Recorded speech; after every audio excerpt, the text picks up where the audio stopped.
UP समेत 4 राज्यों में बीजेपी की वापसी के बाद समर्थक गदगद हैं। होली दिवाली सब अभी से ही शुरू हो गया है। चारों तरफ भगवा लहरा रहा है। असर अब महाराष्ट्र में भी दिखने लगा है। शिवसेना बीजेपी को हरवाने के लिए एड़ी चोटी का जोर लगा रही थी। सीएम उद्धव ठाकरे के बेटे और मंत्री आदित्य ठाकरे से लेकर संजय राउत यूपी में प्रचार करने पहुंचे थे। उस दौरान संजय राउत लगातार ये दावा कर रहे थे कि बीजेपी की बुरी हार होने जा रही है और अखिलेश की सरकार बनेगी, लेकिन नतीजे सामने आए तो राउत की भाषा ही बदल गई है। शिवसेना सांसद संजय राउत ने दावा किया था कि यूपी में अखिलेश यादव मुख्यमंत्री बनेंगे, लेकिन राउत की बात 100% झूठ निकली। अब राउत बीजेपी की जीत पर घुमा फिरा कर बयान दे रहे हैं। बीजेपी की जीत पर राउत भी भगवा दल के स्टाइल के मुरीद हो गए हैं। शिवसेना नेता संजय राउत ने बीजेपी की इस जीत को इलेक्शन मैनेजमेंट की जीत करार दी है।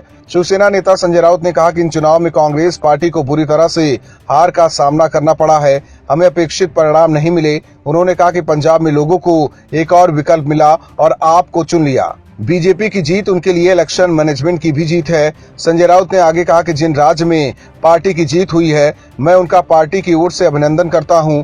कांग्रेस की बुरी तरह से हार हुई है। गोवा और उत्तराखंड में उनकी जीत की उम्मीद थी, लेकिन वो हार गई। अखिलेश और उनकी गठबंधन पार्टी से भी उम्मीद थी, लेकिन उनका प्रदर्शन उतना अच्छा नहीं रहा। बता दें कि राउत हाल के दिनों में बीजेपी के खिलाफ खुलकर आवाज उठा रहे थे।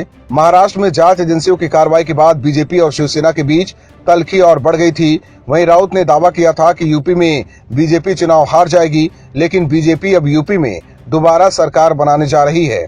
वहीं संजय राउत ये भी दावा कर रहे हैं कि बीजेपी 2024 में केंद्र की सत्ता से बाहर हो जाएगी, लेकिन सेमीफाइनल कहे जाने वाले 5 राज्यों के चुनाव में बीजेपी की जबरदस्त जीत ने राउत के उन दावों को कमजोर कर दिया है कि 2024 में केंद्र की सत्ता में परिवर्तन होगा।